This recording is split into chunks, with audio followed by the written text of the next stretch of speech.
The last lesson summary. In Hindi उस प्रातःकाल विद्यालय के लिए बहुत देर से चला। उसे धमकाए जाने का भय था क्योंकि हैमल उनसे पार्टिसिपल्स के विषय में प्रश्न पूछने वाले थे, जबकि वह उसके विषय में पहला अक्षर भी नहीं जानता था। उसने भाग जाने तथा खुले में दिन व्यतीत करने की सोची।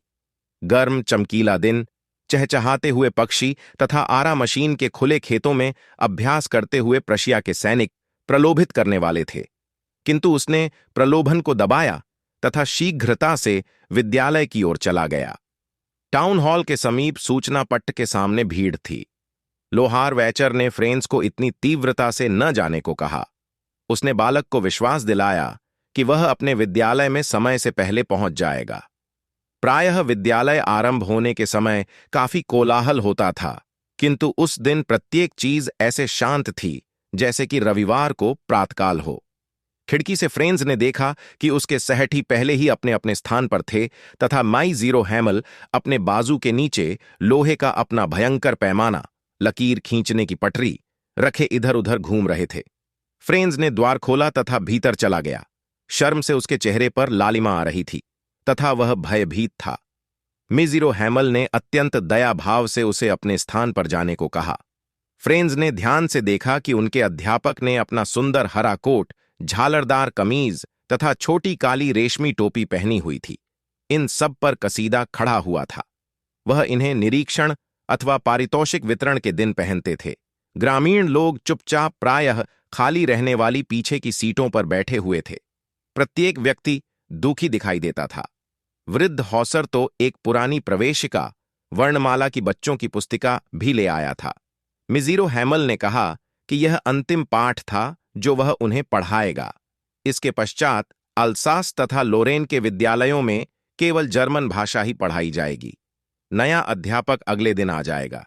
यह उनका फ्रांसीसी भाषा का अंतिम पाठ था। वह चाहता था कि वे अत्यंत ध्यानपूर्वक रहें। फ्रांस को अफसोस, खेद हुआ कि उसने अपना पाठ उचित ढंग से याद नहीं किया था। मिजीरो हैमल के जाने की खबर से वर्णनकर्ता यह भूल गया कि उनका पैमाना, पट्टी और वे, मिस्टर हैमल, कितने क्रूर हैं। अब फ्रेंस की समझ में आया कि मिजीरो हैमल ने अपनी सर्वश्रेष्ठ रविवासरीय पोशाक क्यों पहनी हुई थी और गांव के वृद्ध लोग वहां क्यों बैठे हुए थे।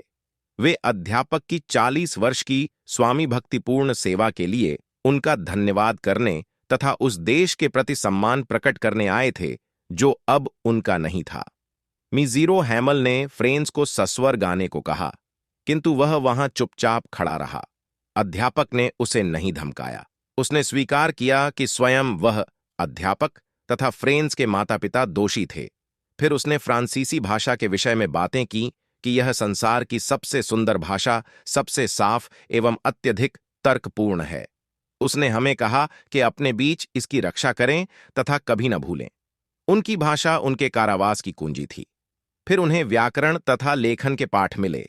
छत पर कबूतर बहुत धीमे गुटरगूं कर रहे थे। फ्रेंस सोचने लगा कि क्या वे कबूतरों को भी जर्मन भाषा में गाना गवाएंगे। इस पूरे समय मिज़ाइरो हैमल कुर्सी पर गतिहीन बैठे हुए किसी न किसी वस्तु को देखते रहे। उनकी बहन ऊपर वाले कमरे में ट्रंकों में अपना सामान लगा रही थी, क्योंकि उन्हें अगले दिन देश छोड़कर जाना था। लेखन के पश्चात उनका इतिहास का पाठ था तथा फिर बच्चों ने मंत्र की भांति उच्चारित किया, बा, बे, बी, बो, बू। वृद्ध हौसर भी रो रहा था। अचानक गिरजाघर के घंटे ने 12 बजाए, तब दोपहर की प्रार्थना हुई। उस क्षण प्रशिया के सैनिकों के सैन्य अभ्यास से लौटने की तुरही की ध्वनि खिड़कियों के नीचे से आई। मिजीरो हैमल खड़ा हो गया। वह बोलना चाहता था, किंतु किसी चीज से उसका गला संध गया। फिर उन्होंने चौक का एक टुकड़ा उठाया तथा जितने बड़े अक्षरों में वह लिख सकता था, उसने श्यामपट पर लिखा, फ्रांस अमर रहे। इसके पश्चात वह रुक गया तथा दीवार के साथ अपना सिर झुका लिया।